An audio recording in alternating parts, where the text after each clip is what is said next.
Yes miss Anita, मैं बहुत carefully हर incident, हर angle का एनालिसिस करने के बाद ये बात बोल रहा हूँ। शक तो मुझे भी था, मगर ये कैसे हो सकता है? एक आदमी ऐसे कैसे चेंज हो गया?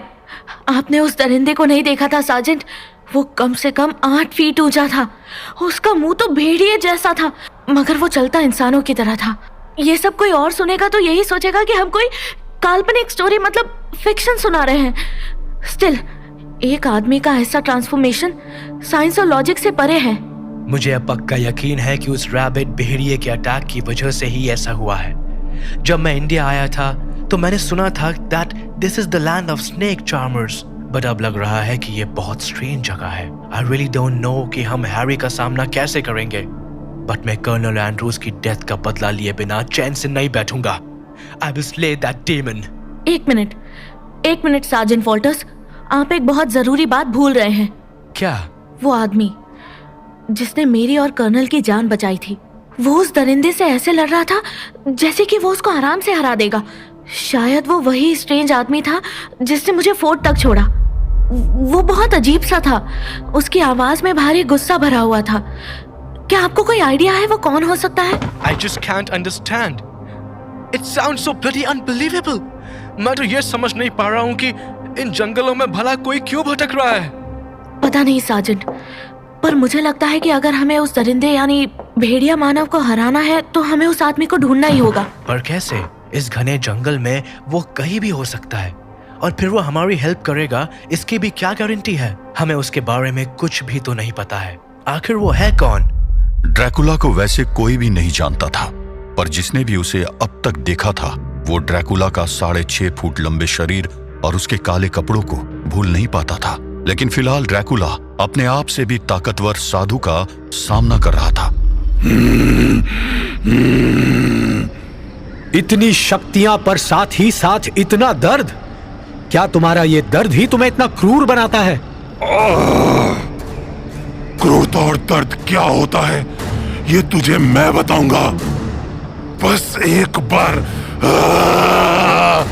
तुम्हारे मस्तिष्क में दबी यादों में इतना रक्तपात है कि पूरे संसार का रंग स्याह हो जाए, किंतु साथ ही साथ तुम्हारे मस्तिष्क की गहराइयों में प्रेम और तड़प के भी पदचिन्ह दिख रहे हैं। क्यों ना इन यादों को गौर से देखा जाए? नहीं, उन यादों को मत छेड़ना। एक नाम जो तुम्हारे मस्तिष्क में बार बार दिखाई दे रहा है। नो! एलिजाबेथ।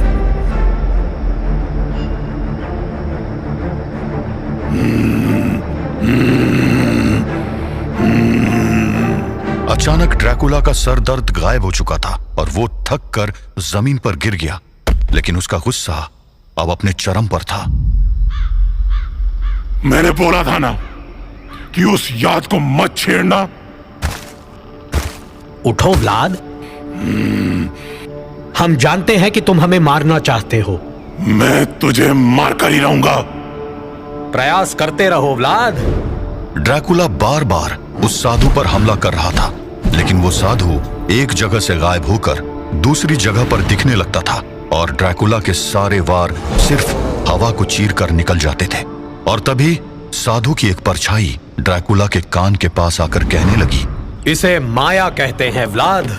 तुम मात्र हमारे मायावी स्वरूप को देख पा रहे हो, किंतु हम वो देख पा रहे हैं जो मात्र तुम्हें ज्ञात है। और वो क्या है? हाँ, तुम्हारा उद्देश्य हमें पता है कि तुम भारत क्यों आए हो। तुम्हें कैसे पता? तुम भूल गए कि हमने तुम्हारे मस्तिष्क की गहराइयों में झांका है। हमें यह भी ज्ञात हो गया है कि जिस दरिंदे के आतंक को थामने के लिए कबीले वासियों ने हमारा आह्वान किया था, वो तुम नहीं अपितु तुम्हारा एक पुराना शत्रु है। तुम आखिर हो कौन? तुम हमें अपना शुभ चिंतक मान सकते हो व्लाद। तुम्हारा उद्देश्य बहुत विकट है और मार्ग अत्यंत दुर्भर। अमर होने के पश्चात भी तुम्हारे लिए इस मार्ग पर चलना अनंत काल तक चलने वाली पीड़ा को आमंत्रित कर सकता है, किंतु इसी मार्ग पर तुम्हें वो सब भी प्राप्त हो सकता है जिसकी तुम्हारे अंदर छिपा हुआ इंसान चाह रखता है। नियति तुम्हारे अपने निर्णयों पर निर्भर करेगी। तुम ये सब क्या बकवास कर रहे हो? मुझे कुछ समझ नहीं आ रहा है। समय तुम्हें सब समझा देगा। सतर्क रहना व्लाद। और हाँ, हम जानते हैं कि तुम लाख प्रयास करने के बाद भी स्वयं को रक्त पीने से नहीं रोक पाते हो, किंतु तुम किसका रक्त पियोगे और किसका नहीं, इसका निर्णय तुम कर सकते हो। तुम्हें अपनी रक्त की प्यास को नियंत्रित करना होगा, क्योंकि तभी इस कठिन एवं दुर्गम यात्रा में तुम अपने लिए साथियों एवं सहायकों का प्रबंध कर पाओगे। साथी, सहायक, तूने मेरे दिमाग में झांक कर देखा है ना? तुझे अभी भी समझ नहीं आ रहा? मैं अकेला ही काफी हूं, मुझे किसी की जरूरत नहीं है। तुम्हारा यही अहंकार तुम्हें 400 सालों से तड़पा रहा है व्लाद। तुम जिस उद्देश्य से इस पावन धरती पर आए हो वो मात्र किसी वस्तु को पाने से पूर्ण नहीं होगा।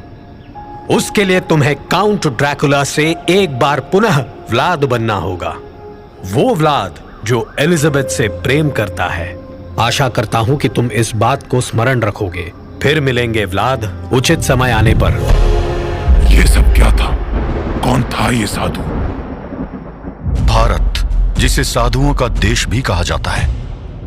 भारत आने के बाद आज पहली बार ड्रैकुला का सामना सनातन धर्म के रहस्यों से हुआ था, और इस मुलाकात में एक चेतावनी के साथ साथ एक सुझाव भी शामिल था।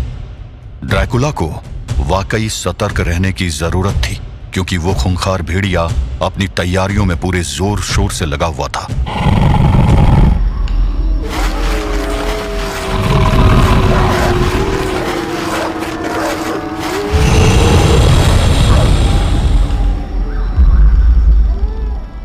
इधर एक योजना पर काम चल रहा था और उधर किले पर सार्जेंट वॉल्टर्स और अनीता आगे की प्लानिंग कर रहे थे। मिस अनीता, आप कुछ बता सकती हो उस आदमी के बारे में? I mean, how did he look like? उसने कैसे कपड़े पहने थे? कुछ भी। वेल सार्जेंट, मैंने उसका फेस क्लियरली नहीं देखा।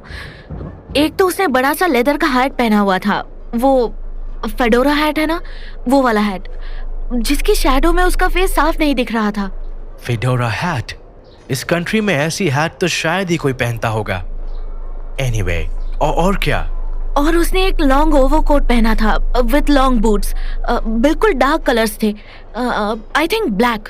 आपने जो कुछ बताया वो सुन के तो यही लग रहा है कि वो आदमी शायद यहाँ का तो नहीं है। वो यहाँ का बिल्कुल भी नहीं है। How are you so sure? Accent sergeant, accent, plus उसकी हाइट एंड बॉडी स्ट्रक्चर। इंसान चाहे कहीं भी चला जाए, कितनी भी लैंग्वेजेस सीख ले, उसका फिजिकल अपीयरेंस तो चेंज नहीं कर सकता ना। अगर मैं गलत नहीं हूँ तो वो भी आपके ही इलाके से है। You mean to say British? No sergeant, वो कुछ अलग है, शायद ईस्ट यूरोपियन या फिर थोड़ा रशियन। East European? आखिर ये आदमी है कौन और यहाँ इस जंगल में क्या कर रहा है? यही तो हमें पता लगाना है। एक और बात, वो या तो सार्जेंट हैरी को जानता है या फिर उसको, जो सार्जेंट हैरी अब बन चुका है, उस आदमी से ही हमें वो सारी इन्फॉर्मेशन मिलेगी जिसकी हमें तलाश है। और बिना उस इन्फॉर्मेशन के हम कभी भी कर्नल एंड्रूज की मौत का बदला नहीं ले पाएंगे। पर इस घने जंगल में न जाने वो आदमी कहाँ होगा। आखिर कैसे ढूंढेंगे हम उसको? हम नहीं, मैं। मतलब? यस सार्जेंट, मैं ढूंढूंगी उसको। मुझे जंगल में जाना ही होगा, वो भी अकेले। What? Miss Anita, आप कैसी बात कर रहा है? I cannot allow you to go into that God-forsaken forest. That too alone? आप बड़ी मुश्किल से लास्ट टाइम बच कर आई हैं। आई नो सार्जेंट कि इस काम में बहुत खतरा है, लेकिन somehow I have this feeling कि मुझे कुछ नहीं होगा। और रही बात मरने की, तो एक ना एक दिन तो हम सबको मरना ही है। So let me do what I do best, and that is solve mysteries. Miss Anita, I cannot permit you. मैं आपसे परमिशन मांग भी नहीं रही हूँ, मैं बस आपको बता रही हूँ। End of discussion. अनीता अपना डिसीजन सुनाकर बाहर निकल गई और सार्जेंट वॉल्टर्स उसे जाते हुए देखते रह गए। उसने आज तक ऐसी बहादुर लड़की नहीं देखी थी। उधर डोंगरगढ़ के जंगल से दूर एक और कहानी आगे बढ़ रही थी। गुड इवनिंग फादर, आपने मुझे बुलाया?